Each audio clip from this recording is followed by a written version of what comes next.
Depuis le retour de Donald Trump à la Maison-Blanche, les États-Unis ont traversé plusieurs phases de diplomatie, suivies d'une nouvelle escalade militaire avec la Russie. Le dernier revirement de la situation nous ramène à parler de paix, cette fois sur la base d'un soi-disant plan en 28 points. Mais s'agit-il d'un véritable effort en faveur de la paix ou simplement de la dernière manœuvre destinée à inciter Moscou à abandonner son avantage sur le champ de bataille? Pour en discuter avec moi aujourd'hui, le Dr Michael Rossi, maître de conférences en relations internationales à l'Université Rutgers et animateur de la chaîne YouTube Michael Rossi Policy. Michael, bon retour. Merci de m'accueillir à nouveau, Pascal. C'est toujours un plaisir d'être invité sur ta chaîne. Très heureux de vous avoir ici, car vous faites partie de ceux qui suivent également les sources russes. Vous parlez et lisez couramment le russe, et vous avez beaucoup travaillé sur les anciens États de l'Union soviétique, l'Ouzbékistan et d'autres. Je me demande donc vraiment quelle est votre perspective sur ce que ça signifie en ce moment, car cela a un caractère un peu théâtral, n'est-ce pas?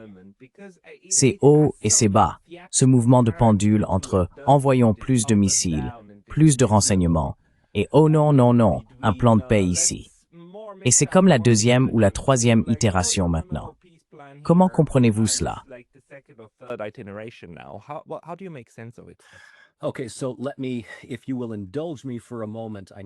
D'accord. Alors, si vous me permettez un instant, j'ai besoin de donner quelques explications, car je veux replacer cela dans une perspective plus large concernant les éléments fondamentaux de ce que nous appelons la résolution des conflits. Quelque chose, j'espère, que toutes les parties s'engagent à poursuivre en ce qui concerne la guerre en Ukraine.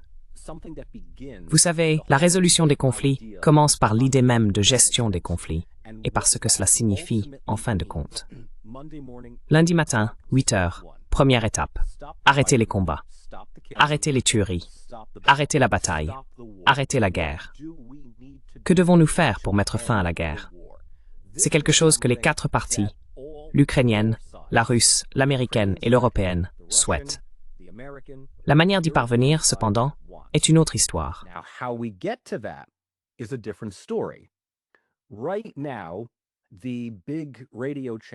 En ce moment, les grandes discussions à la radio portent sur le soi-disant plan de paix Trump en 28 points pour l'Ukraine, qui, si vous l'avez examiné, et je l'ai examiné, accorde en grande partie à la Russie ce qu'elle cherche à obtenir depuis 4 ou 5 ans, à savoir un pacte de non-agression entre la Russie et l'OTAN, des garanties de sécurité pour ce qu'il reste de l'Ukraine, et une reconnaissance de facto du contrôle de la Russie sur la Crimée et l'ensemble du Donbass.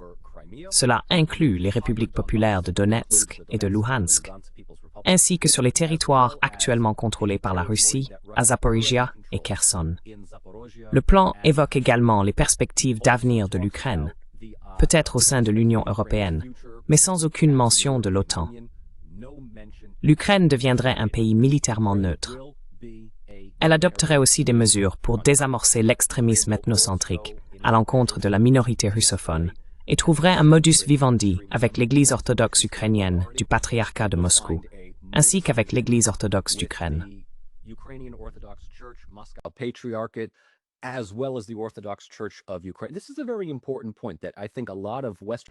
C'est un point très important que, selon moi, de nombreuses sources occidentales ont tendance à négliger. La bataille pour savoir qui contrôle l'âme du peuple ukrainien. Est-ce l'Église orthodoxe russe qui opère en Ukraine ou la nouvelle Église orthodoxe d'Ukraine récemment élevée? Les différences tiennent surtout au patriarche, plus qu'à autre chose.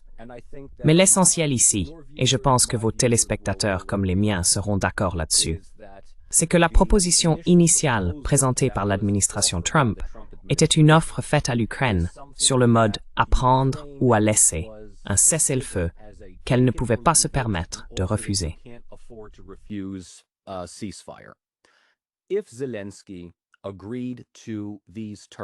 Si Zelensky acceptait ces conditions, la guerre prendrait fin, mais son mandat serait terminé. L'Ukraine devrait en pratique capituler, et perdre d'immenses portions de territoire dans ces régions orientales et méridionales. Et l'Europe ne serait guère plus qu'un spectateur. Ce que nous comprenons dans les jours à venir, et je suis heureux que nous ayons eu cette conversation au moins 24 à 48 heures après la fuite de ces informations, c'est que l'UNAMUB a publié une série d'amendements et de révisions à ces 28 points, soit en les renforçant, soit en approfondissant le sens et en supprimant autant que possible, afin de permettre à l'Ukraine de rester, d'une manière ou d'une autre, dans la lutte.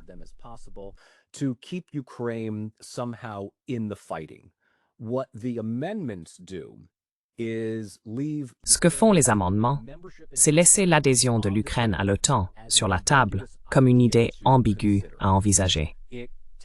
Ils suppriment l'idée de reconnaître le contrôle de facto de la Russie sur la Crimée et le Donbass. Ils font donc tout leur possible pour affirmer l'intégrité territoriale de l'Ukraine dans ses frontières de 1991. Ils augmentent le nombre de forces de défense ukrainiennes de 600 000 à 800 000. Et ils placent également l'Ukraine sous un régime spécial de protection globale lié à l'article 5 de l'OTAN, ce qui signifie que l'OTAN ne fera pas de l'Ukraine un membre. Mais tant que le cessez-le-feu et l'accord de paix tiendront, et tant que la Russie n'escaladera pas les tensions, l'OTAN considérera toute nouvelle incursion sur le territoire ukrainien comme une attaque contre elle-même.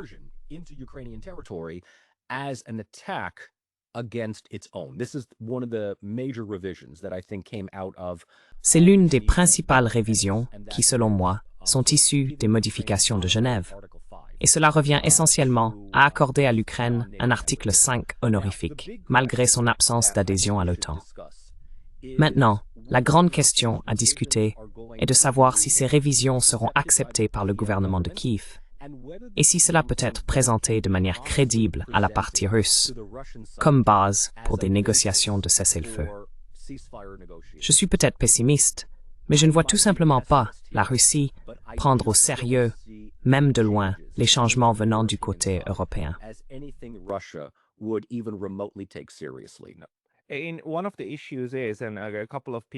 L'un des problèmes est, et plusieurs personnes ici dans la section des commentaires YouTube l'ont déjà souligné, que le plan initial, en 28 points, inclut déjà des éléments que la Russie a essentiellement rejetés auparavant.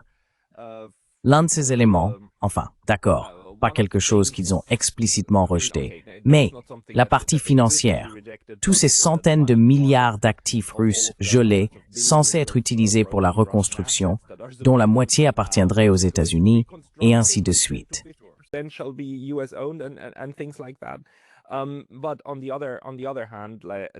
Mais d'un autre côté, encore une fois, cet article 5 honorifique, ces garanties de sécurité qui seront accordées. D'un autre côté, les Russes ont indiqué qu'ils étaient disposés à utiliser le plan américain comme base de négociation, ce qui en déroute en fait quelques-uns. C'est la première chose. Je dirais aussi que la version européenne est complètement hors de question. C'est comme, oui, vous, l'Europe, et quelle armée? L'Europe est, d'une certaine manière, vraiment étrange dans sa façon de parler sans cesse. La Russie doit perdre, nous devons protéger. Oui, vous et qui? Franchement, ça me rend fou. Mais nous pouvons passer un peu de temps à parler d'université. Et ensuite, si tu veux vraiment devenir personnel, je pense que toi et moi serons sur la même longueur d'onde. Non, c'est « qu'est-ce que tu imagines? Qu'est-ce que tu imagines? » Ouais. Mettons peut-être cela de côté. Que pensez-vous des points déjà inclus dans le plan initial? Il est très douteux que les Russes puissent les accepter. Et nous le savons parce que Vladimir Poutine a tenu une réunion avec son Conseil de sécurité il y a environ 3 jours, qu'il a lui-même présidé. Et il a répondu à une question manifestement préparée à l'avance. Il a déclaré, plus ou moins littéralement, que la Russie préférerait une solution militaire au conflit, n'est-ce pas? Il préférerait profiter de l'élan, avancer et imposer une solution militaire. Ce qui me ramène à ce que vous disiez au début. Tout le monde veut parvenir à la paix. J'en doute un peu. Je ne veux pas accuser les Russes de cela. Mais je veux certainement accuser certains courants aux États-Unis. les néoconservateurs, les Applebaum et d'autres, de vouloir simplement profiter de ce moment pour tirer encore plus de missiles sur la Russie. La guerre, à quoi sert-elle? À l'économie, à l'industrie, au complexe militaro-industriel. Je veux dire, nous avons les fantasmes des gens, vous savez. Absolument. Ces personnes sont au pouvoir. Donc des deux côtés, nous avons encore des logiques très fortes qui alimentent réellement le conflit.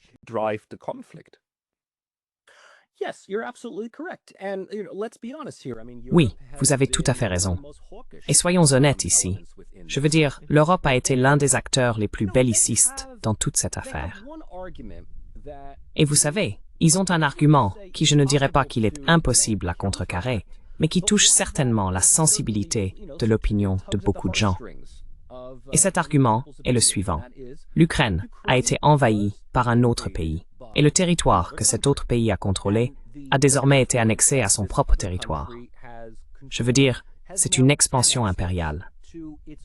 Et vous savez, on peut discuter pour savoir si la Russie était justifiée d'intervenir, si l'Ukraine était un proxy ou un pion dans toute cette histoire, si l'OTAN est en fin de compte l'acteur principal dans l'escalade d'un dilemme de sécurité avec la Russie, n'est-ce pas?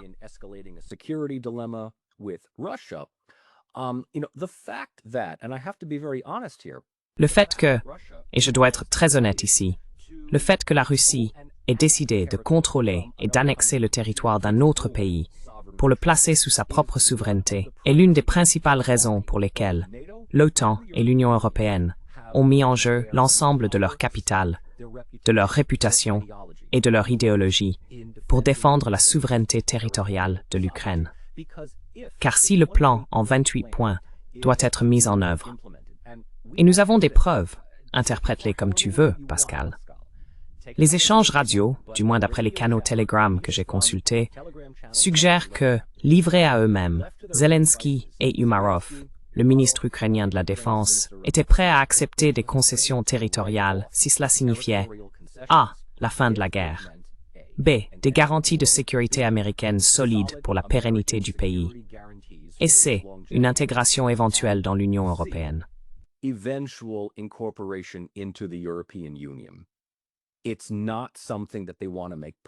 Ce n'est pas quelque chose qu'ils veulent rendre public. Et si je peux, vous savez, simplement partager, pour le bien de la discussion, ce que nous recevons des canaux Telegram, et cela ne vient pas du côté russe, mais du côté ukrainien. On a dit à Zelensky, sans la moindre ambiguïté, par des membres des factions les plus radicales qui influencent le gouvernement, l'armée, et ainsi de suite. S'il signe cet accord de paix, il lui reste 24 heures à vivre. S'il reste en Ukraine, c'est une condamnation à mort. Il est en train de céder au moins 20% du territoire ukrainien. Il a donc intérêt à avoir son avion prêt à décoller, l'argent dans les sacs et le médecin auprès duquel il compte se réfugier aux États-Unis ou au Royaume-Uni déjà arrangé. Car s'il signe cela, c'en est fini de lui. C'en est absolument fini. Right? He's absolutely done.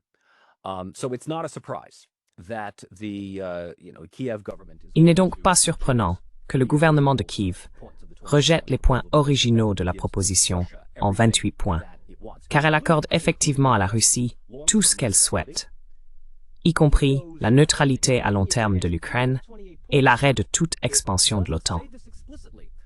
Si l'on examine ces 28 points, cela n'est pas dit explicitement, mais il est mentionné que l'OTAN ne s'étendra pas au-delà de sa position actuelle.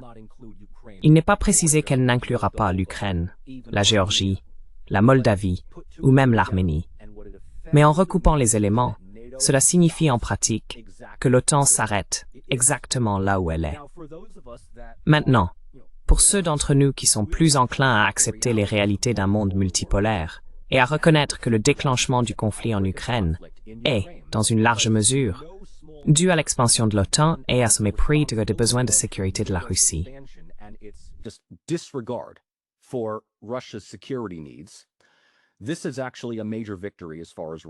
C'est en réalité une victoire majeure du point de vue de la Russie. Oui. Ce que je dis depuis un moment, et nous avons eu cette conversation plusieurs fois, toi et moi, sur cette chaîne, Et je l'ai aussi dit ailleurs, que ce soit avec James Kerr Lindsay, avec Piotr ou avec d'autres. C'est que l'un des grands inconvénients d'un État qui mène une politique étrangère libérale, c'est qu'il prend son idéologie, cette conviction d'avoir raison moralement et légalement face à tous les autres, et qu'il la cloue au mur. Il cloue leur réputation au mur. C'est pour cela que l'Europe ne peut pas soudainement accepter cet accord, parce que cela reviendrait à admettre qu'elle a perdu.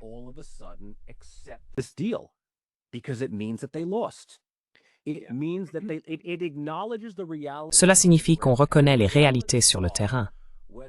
Et ces réalités sont, que toi, moi ou les téléspectateurs qui regardent cela, voulions l'admettre ou non, que l'Ukraine a perdu. La Russie a l'avantage. Les États-Unis cherchent à mettre fin à ce conflit, que l'on soit d'accord ou non avec Trump. C'est une situation du type à prendre ou à laisser, si l'on doit prendre Trump au sérieux. Et en tant qu'Américain, je suis partagé à 50-50 là-dessus. L'humeur de Trump change chaque jour. Mais pour l'instant, le message adressé à l'Ukraine est « Acceptez cet accord, c'est le meilleur que vous puissiez obtenir. Ou, si vous refusez, nous nous en lavons les mains. Vous ne serez plus notre problème. Peut-être que l'Europe pourra vous aider. »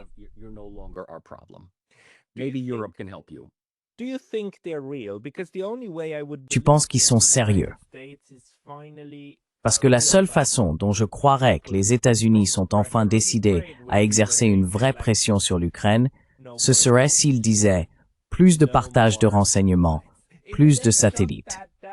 S'ils coupaient réellement tout ça, s'ils le disaient, c'est une chose. S'ils le faisaient, c'en est une autre. Là, ils essaieraient vraiment de s'en laver les mains. Tout ce qui est en deçà de ça, tout discours qui laisse encore le réseau en place, y compris les bases de la CIA et tout le reste, n'est que de la rhétorique.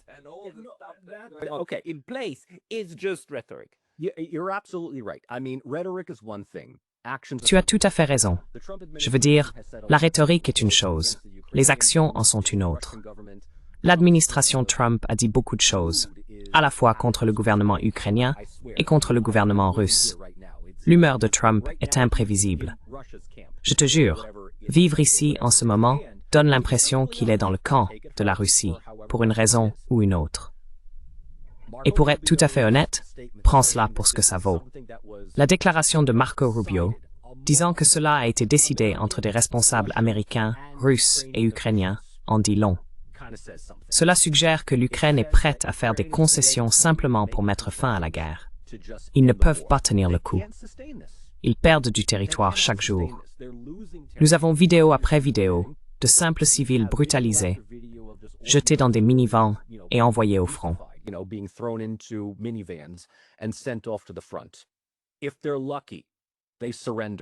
S'ils ont de la chance, ils se rendent et passent du côté russe.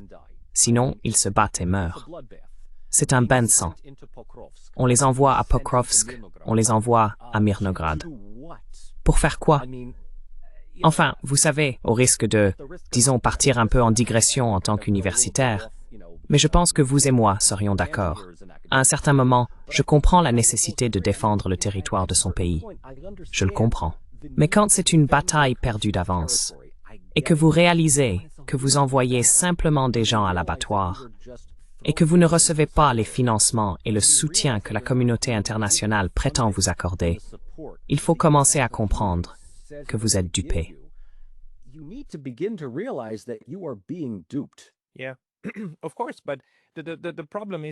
Oui, bien sûr. Mais le problème, comme dans toute guerre, c'est que ceux qui meurent, ceux qui ramassent les corps, ceux qui décident où ils vont, et ceux qui les encouragent ne sont pas les mêmes. C'est un environnement politique, n'est-ce pas? On l'a vu avec l'Allemagne pendant la Seconde Guerre mondiale. Je veux dire, l'Union soviétique a littéralement dû prendre le fichu bunker où ce salaud se cachait, non? Et d'accord, il a réussi à se tirer une balle 2 jours plus tôt. Bravo. Mais c'est jusqu'où il a fallu aller. Les Japonais, l'un des plus grands succès du XXe siècle, à mon avis, ont réussi à se rendre, parce que c'était une immense entreprise politique. Il a fallu rassembler tellement de factions. Il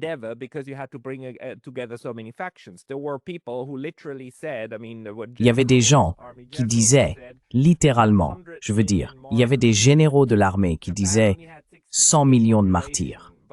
Le Japon n'avait qu'une population de 60 millions, mais ils ajoutaient 40 millions de la Corée à leur calcul. Le travail forcé, c'est formidable, n'est-ce pas? Pourquoi pas? Donc, il y a toujours ces cinglés. Ces cinglés sont là, prêts à sacrifier tout le monde, et au final, encore une fois, à se faire bombarder dans leur propre bunker, n'est-ce pas? Et c'est toute la dynamique que tu as.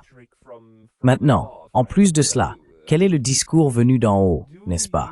Alors, tu penses que les États-Unis, à ce stade, veulent vraiment y mettre fin? C'est la question. Ou est-ce que c'est plutôt, tu sais, continuer la mascarade, faire en sorte que tout le monde en parle? Ça pourrait être une initiative, non?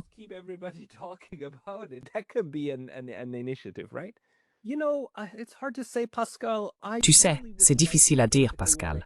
J'aimerais vraiment croire qu'ils veulent y mettre fin. Mais il y a bien trop de membres du Congrès dans mon pays qui ont déclaré ouvertement, sans honte ni remords, que cette guerre est excellente pour l'économie, qu'elle est excellente pour le complexe militaro-industriel américain. Ces propos viennent de personnes qui ne combattront jamais, qui n'ont pas d'enfants à envoyer au front. Ce ne sont même pas des généraux de salon. Ce sont des diplomates de salon, des experts de la guerre de salon. Je veux dire, c'est la même chose qu'on voit en Ukraine. Parmi les hauts responsables ukrainiens, lesquels envoient leurs propres enfants se battre au front? Aucun. Ils sont en Allemagne, en Europe. Bien sûr, c'est fini pour eux.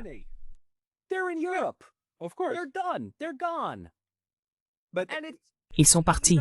Mais vous savez, toute personne qui évoque ce sujet est considérée comme un propagandiste russe ou un bot russe, anti-ukrainien ou autre. À un certain moment, il faut se rendre à l'évidence. C'est comme dire « Non, la 9e armée de Steiner n'attaquera pas l'Ukraine. Cela n'arrivera pas. Il ne viendra pas. Il ne viendra pas. Steiner ne viendra pas. » Je suis désolé. Nous n'avons pas encore inventé de machine à remonter le temps pour lui permettre de repousser l'armée rouge.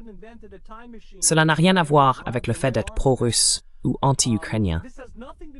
Il s'agit simplement d'examiner les faits sur le terrain et de comprendre que ce n'est pas une guerre que dans les conditions actuelles, ce pays peut mener et gagner.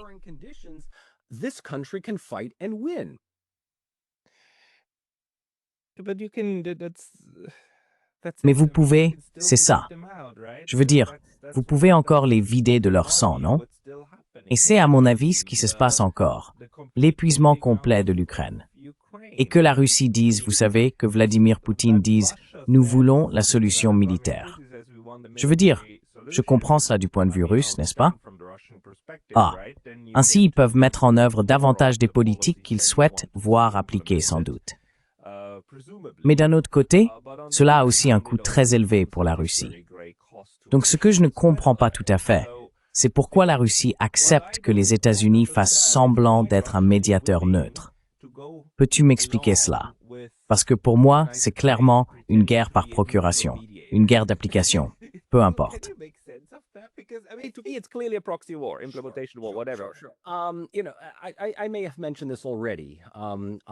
Vous savez, je vous l'ai peut-être déjà dit, à vous et à vos téléspectateurs.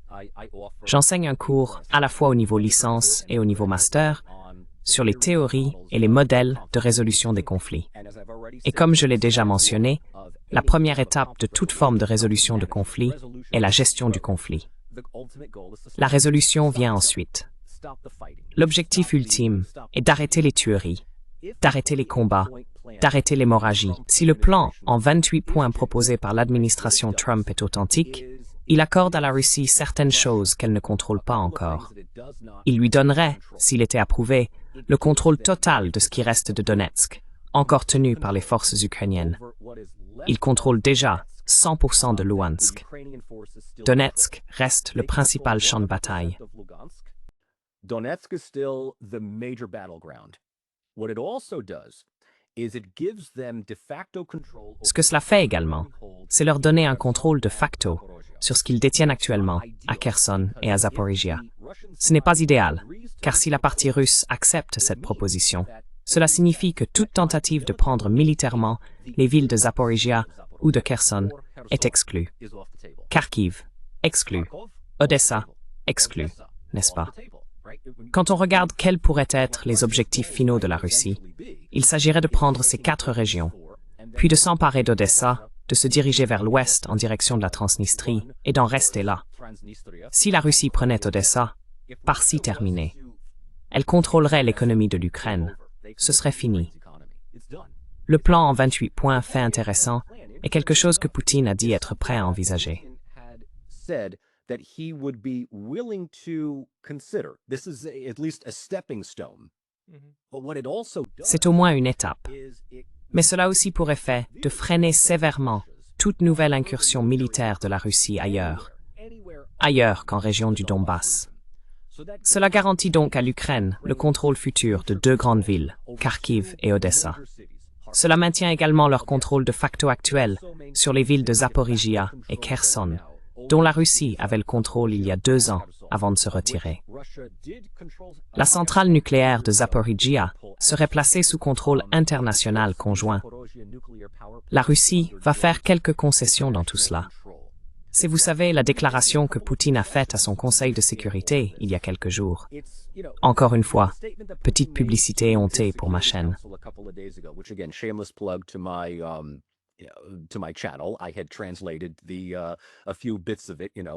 J'en ai traduit quelques passages. Tu sais, je n'ai pas été aussi actif sur ma chaîne que je l'étais ces derniers mois. Pour être totalement transparent, je travaille comme un fou. Je corrige des copies et tout ça. Je suis, tu vois, un universitaire à plein temps. Mais ce que Poutine a dit, n'est-ce pas? C'est que, eh bien, tu sais. Et oui, on a entendu ici et là des échanges radio sur la possibilité d'une campagne de printemps pour soit prendre Kharkiv, soit prendre ou reprendre Kherson ou Zaporizhia. L'idée ici, c'est que, aussi difficile que cela puisse paraître à certains, chaque accord de paix présenté au gouvernement ukrainien représente le meilleur scénario possible, compte tenu de la situation actuelle.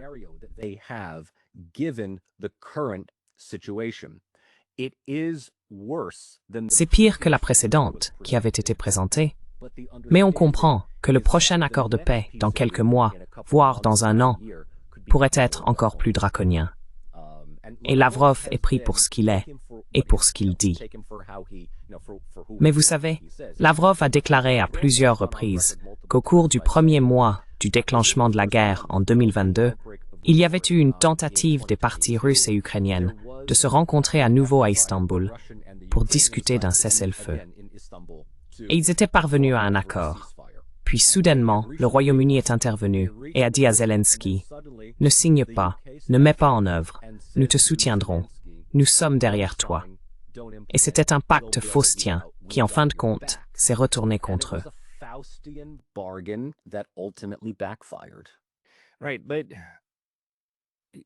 D'accord, mais avez-vous besoin que les Ukrainiens soient d'accord? Je veux dire, si les Américains et les Russes s'entendent sur 28, 38, peu importe le nombre de points, ils concluent un accord. Et cet accord stipule que les États-Unis cessent tout partage de renseignements et de moyens militaires, ne vendent plus d'armes à l'Ukraine, point final. Et ensuite, les Russes, même si les Ukrainiens continuent de se battre, créent simplement une zone de contrôle, et c'est là qu'ils patrouillent. Pourquoi aurait-on besoin que les Ukrainiens approuvent cela?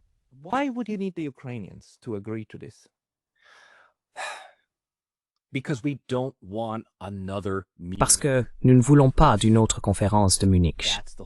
C'est tout le problème. Nous ne voulons pas d'un scénario à la Munich où l'Ukraine n'est même pas à la table. Je comprends parfaitement ce que tu dis. Étant donné le langage que tu viens de mentionner, les 28 points ne constituent même pas un accord de paix. C'est un ultimatum des États-Unis à Kiev, disant « Vous acceptez cela, et nous vous soutiendrons pour un avenir prévisible. Vous le rejetez, nous nous en lavons les mains, c'est terminé. » Si Trump accepte cela, je peux en réalité comprendre que Zelensky, dans une certaine mesure, pense que Trump est indécis. Il dira une chose, puis changera d'avis, puis fera autre chose.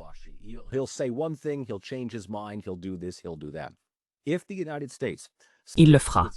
Si les États-Unis restent fermes et disent « Si vous n'acceptez pas cela, nous retirons tout soutien financier, tout renseignement, tout. Vous êtes seuls. Débrouillez-vous. Amusez-vous bien. Très bien. Si vous pouvez survivre avec l'argent de l'Europe, allez-y. Plus jamais. D'accord, nous le savons. Je veux dire, parlons-en. Autant que tu sais, tu viens d'Europe et que j'ai des liens européens. Quand au cours des 35 dernières années, l'Europe a-t-elle réellement tenu ses promesses en matière de sécurité? À chaque fois, quand la Yougoslavie se désintégrait, les États-Unis ont dit à l'Union européenne « Gérez cela, c'est dans votre arrière-cour ». Ils ne l'ont pas fait.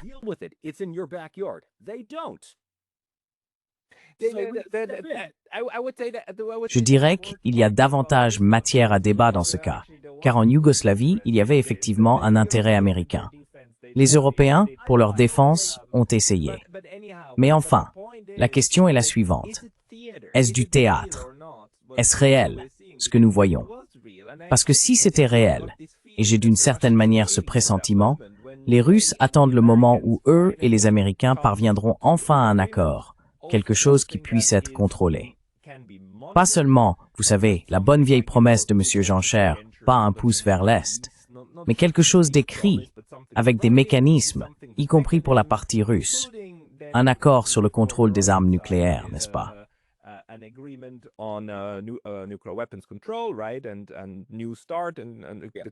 Et un nouveau départ, et la continuation de cela. Quelque chose qu'ils peuvent placer au-dessus de l'Europe et dire « D'accord, très bien, nous avons un cadre ». Et même si les Européens grognent, et même si les Ukrainiens continuent de grogner et parfois de nous uriner sur la jambe, dans l'ensemble, ils peuvent modifier le calcul de sécurité.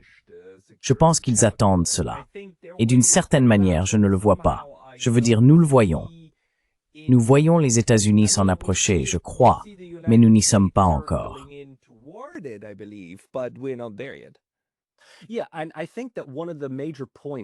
Oui, et je pense que l'un des points majeurs du plan de paix Trump en 28 points qui a vraiment séduit la Russie, c'était cette idée que la Russie, l'Amérique, l'Ukraine et l'OTAN signeraient tous des pactes conjoints et complets de non-agression. C'est ce que la Russie veut. Elle veut, par écrit, une garantie que l'OTAN ne s'étendra pas d'un seul pouce plus à l'Est. Reste à voir si elle s'attend à ce que l'OTAN tienne réellement cet engagement. Nous devons aussi réfléchir à cela, n'est-ce pas? J'ai beaucoup étudié la rhétorique de la politique étrangère russe depuis la conférence sur la sécurité de Munich de 2007. Il y a un récit dominant, et c'est que du point de vue de la Russie, Poutine l'a dit, Lavrov l'a dit, Peskov l'a dit, et Medvedev l'a dit aussi, quoique de manière moins diplomatique, même s'il joue plutôt un rôle secondaire. Medvedev, je pense, est maintenu là surtout pour des raisons comiques. Mais Poutine, Lavrov, Zakharova, Peskov, ils ont tous dit la même chose.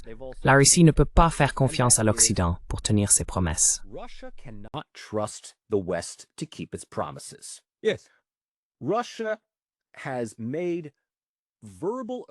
La Russie a déjà conclu des accords verbaux avec l'Occident, et l'Occident les a absolument violés ou ignorés.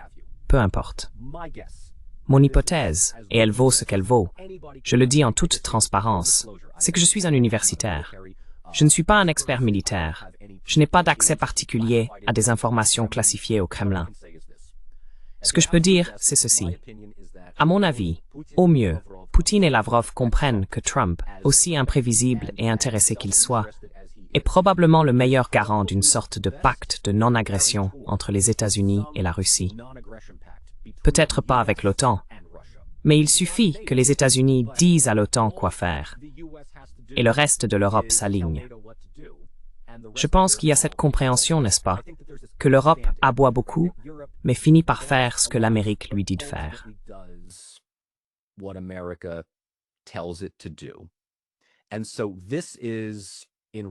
Ainsi, dans l'esprit de la Russie, c'est la meilleure fenêtre d'opportunité pour obtenir, à défaut d'autre chose, des garanties écrites et légales qui, si elles sont violées plus tard, pourront être présentées à l'ONU, aux BRICS, au monde non occidental, à qui que ce soit, n'est-ce pas, comme une manière de montrer que l'Occident n'a jamais vraiment été intéressé par la paix. De la même façon, il continue d'affirmer, la Russie l'a répété à plusieurs reprises, que les accords de Minsk ont été signés et conclus entre Porochenko et Poutine au sujet de l'avenir de la région du Donbass, laquelle devait être considérée comme faisant partie du territoire constitutionnel de l'Ukraine. Elle devait bénéficier d'une autonomie, disposer de droits économiques exclusifs avec la Russie, et des élections locales devaient être organisées pour élire un gouvernement local autonome. Une fois que ce gouvernement aurait coordonné avec Kiev les activités quotidiennes, les forces russes se retireraient.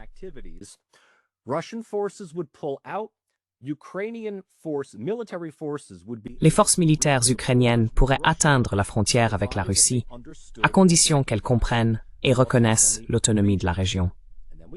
Et puis, on découvre que les accords de Minsk ont été effectivement torpillés par Merkel et, qui était-ce déjà, Hollande, François Hollande, disant en substance à Poroshenko la même chose que Hitler avait dit à Ribbentrop à Munich. Signe simplement le papier. Ce n'est rien de plus que de la rhétorique. Cela ne veut strictement rien dire. Cela permet seulement de gagner du temps pour que nous puissions, à terme, nous armer et, tu sais, nous engager et attaquer l'ennemi. Et oui, voilà, c'est ce que la Russie a compris, que l'Occident n'est pas digne de confiance. Donc, s'ils peuvent obtenir une garantie écrite de non-agression, rien ne dit qu'ils la respecteront. Mais au moins ils pourront la présenter à l'ONU ou à qui que ce soit d'autre et dire « Nous avons fait notre part ».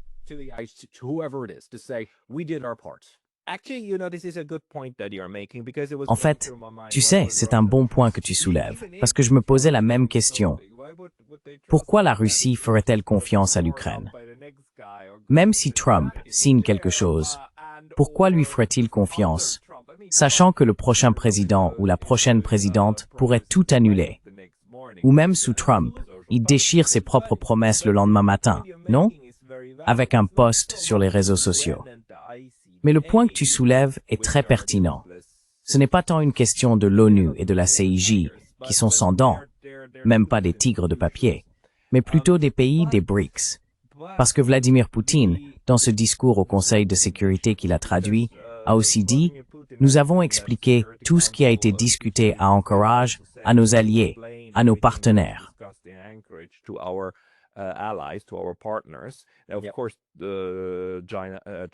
Bien sûr, la Chine, le Brésil, l'Inde, l'Afrique du Sud, et ainsi de suite. Et vous savez, le Sud global dont la Russie fait partie et qu'elle organise en ce moment constitue un contrepoids très sérieux sur le plan économique et autrement face à l'Occident. Ils sont donc en train de construire quelque chose qui aide la Russie à défendre sa position de ce côté-là. C'est peut-être aussi pour cela qu'ils se prêtent à la mascarade de neutralité des États-Unis.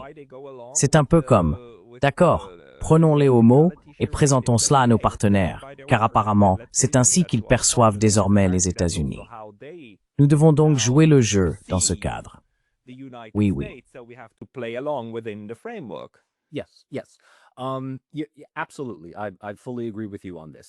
Absolument. Je suis tout à fait d'accord avec vous sur ce point. L'un des éléments clés de la politique étrangère de la Russie, sa longévité, sa survie dans tout cela, est que la majorité des sanctions isolant la Russie proviennent de l'Europe. Oui, l'Inde s'en moque, la Chine s'en moque, les BRICS s'en moquent, les BRICS s'élargissent pour cette raison. Et la politique étrangère russe, je pense, a été assez réussie en proposant un récit alternatif. Celui selon lequel la modernité et l'industrialisation n'ont pas besoin de venir de l'Occident. Exactement. C'est quelque chose avec lequel on peut être d'accord ou non, mais c'est là. C'est tangible.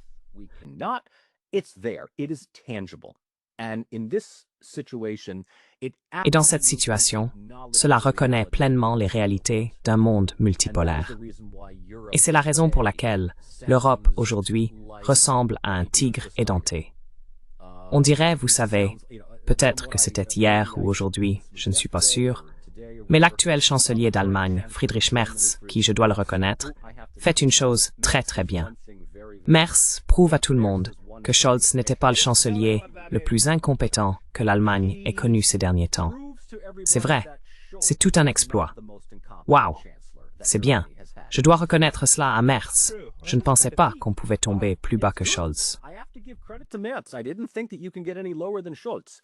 But Merz was all about like, oh, we have no intention. Mais Merz disait surtout des choses du genre « Oh, nous n'avons aucune intention d'inviter la Russie à revenir dans le G7, ce qui en ferait le G8. » Et moi je me disais « Je ne me souviens pas que la Russie ait jamais voulu y revenir. » En ce qui les concerne, ils traînent avec le G20. Ils traînent avec les BRICS. Ils s'en fichent. Tu vois, je suis désolé de le dire parce que je ne suis pas du tout europhobe, loin de là. J'ai beaucoup d'amis et de collègues. J'ai de la famille qui vit encore en Europe. Mais enfin, Pascal, je dois te poser la question. Peux-tu nommer quelqu'un en Europe, ici et maintenant, qui suscite réellement un véritable optimisme en matière de leadership et d'inspiration?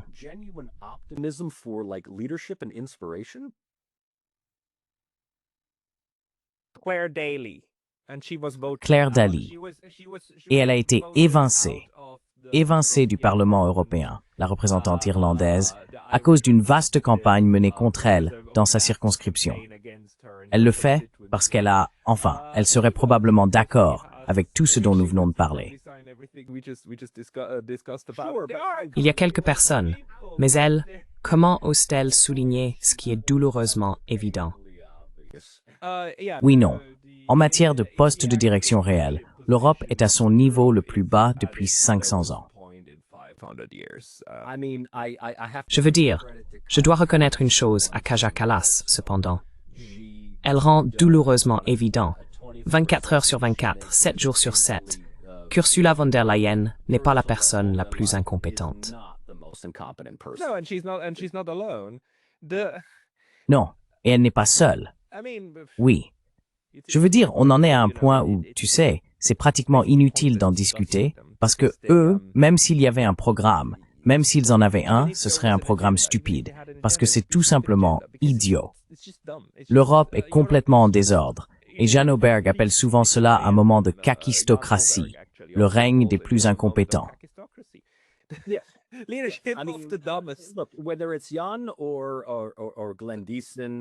Que ce soit Jan ou Glenn Diesen, ou nos collègues Petro et Nikolai Petro, ou qui que ce soit d'autre. Ce que j'essaie de dire ici, et dites-moi si vous n'êtes pas d'accord, c'est que la réponse de l'Europe au plan de paix repose en réalité sur l'idée qu'en ce moment, l'Ukraine dispose d'un levier à la table des négociations qu'elle n'a tout simplement pas. Elle ne le possède pas.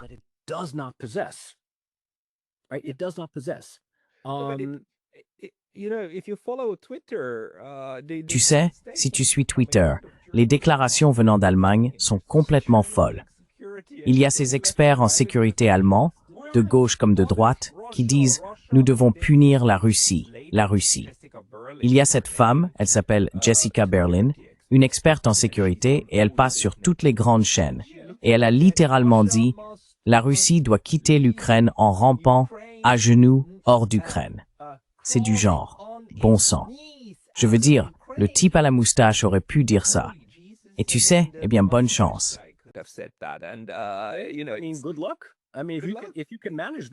Je veux dire, si tu peux gérer ça, d'accord, très bien.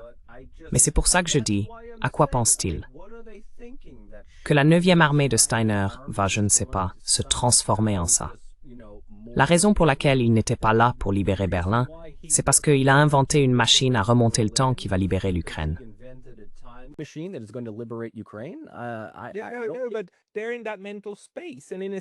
Mais ils sont dans cet état d'esprit. Et en un sens, eh bien, je veux dire, en un sens, et je suis vraiment désolé de le dire, Karaganov a raison. L'un des principaux problèmes, c'est que l'Europe n'a pas peur. Ils n'ont tout simplement pas peur. Ils se sentent en sécurité, confortables, au chaud, tout va bien. Ils ne comprennent pas que cela pourrait encore mener à l'anéantissement nucléaire du continent européen. Et ce sentiment de danger a d'une certaine manière disparu.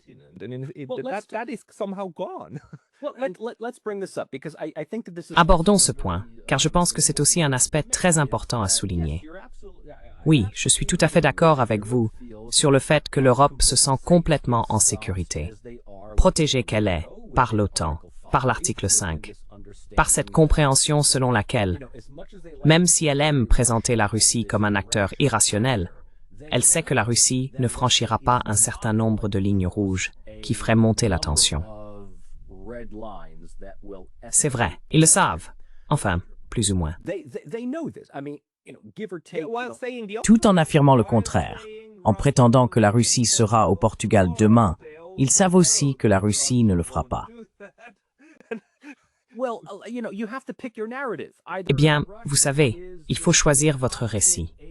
Soit la Russie est ce pays asiatique, barbare et incompétent qui envahit l'Ukraine pour prendre des pièces de machines à laver afin, vous savez, de réparer ses voitures. Soit c'est la horde asiatique qui va détruire la civilisation occidentale. Il faut choisir. Vous ne pouvez pas avoir les deux. Donc soit la Russie est totalement incompétente, soit elle va conquérir tout le monde occidental.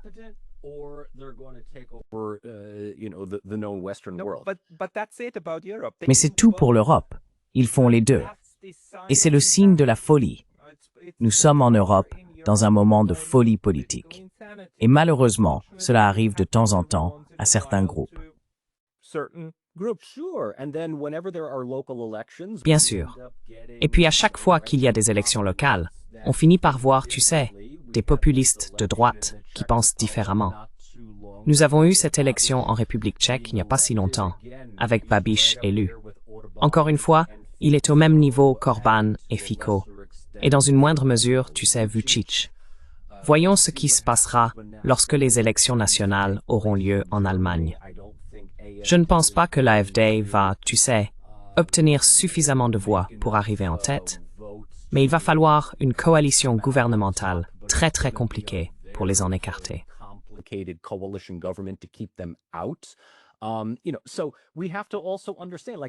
Vous savez, il faut aussi comprendre que le sentiment en Europe parmi les gens ordinaires est une chose, et que la position des dirigeants en est une autre. Ils sont absolument déterminés à poursuivre ce projet visant à renverser la situation dans laquelle ils ont investi avec l'Ukraine, et maintenant à redoubler d'efforts, parce que les États-Unis semblent se retirer de tout cela, pensant que la Russie, et vous savez, à 2 semaines d'une capitulation totale et d'une désintégration catastrophique, et que le dernier clone de Poutine finira par s'effondrer. J'ai entendu toutes ces histoires, moi aussi.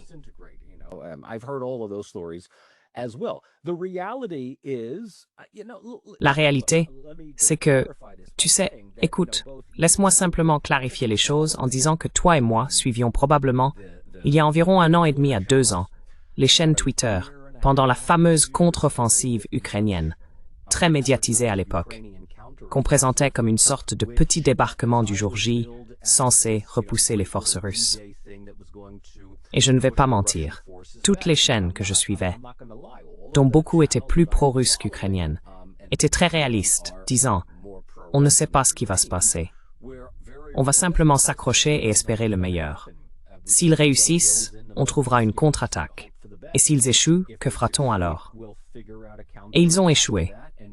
Je veux dire vraiment, la contre-offensive s'est révélée être un désastre absolu.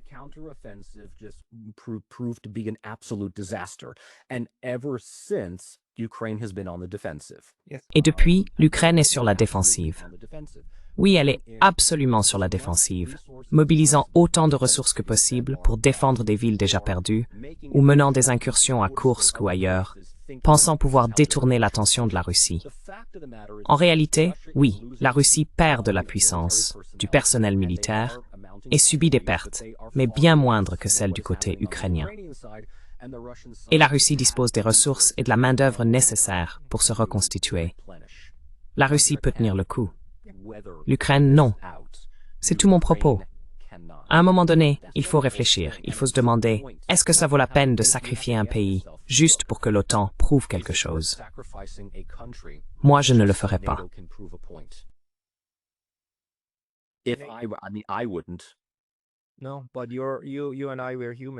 Non, mais toi et moi, nous sommes des humanistes.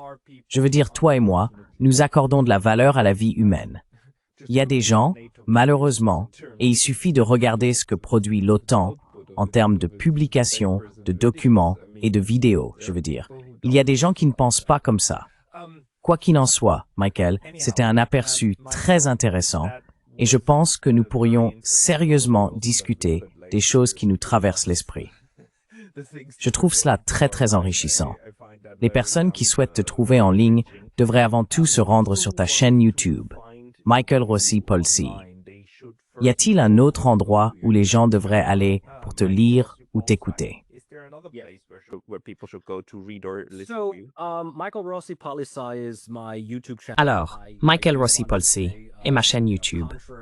Je tiens à dire, contrairement à ce que certains courriels laissent entendre, que ma disparition de YouTube est largement exagérée. Je dois simplement souligner que j'ai été complètement absorbé ce semestre d'automne, enseignant plusieurs cours dans plusieurs universités. Je corrige sans arrêt, j'enseigne sans arrêt. Je n'ai tout simplement pas eu le temps de consacrer à ma chaîne autant qu'avant. Quand j'étais à Tashkent, mais je suis toujours bien présent. Je suis, encore une fois, toujours heureux d'être invité sur ta chaîne et d'échanger avec tes spectateurs également. L'autre moyen de me contacter est par courriel, mikerossipolsi, en un seul mot, @gmail.com. Je le consulte quelques fois par semaine. S'il y a des questions particulières ou des informations supplémentaires dont vous avez besoin, je serai ravi d'y répondre.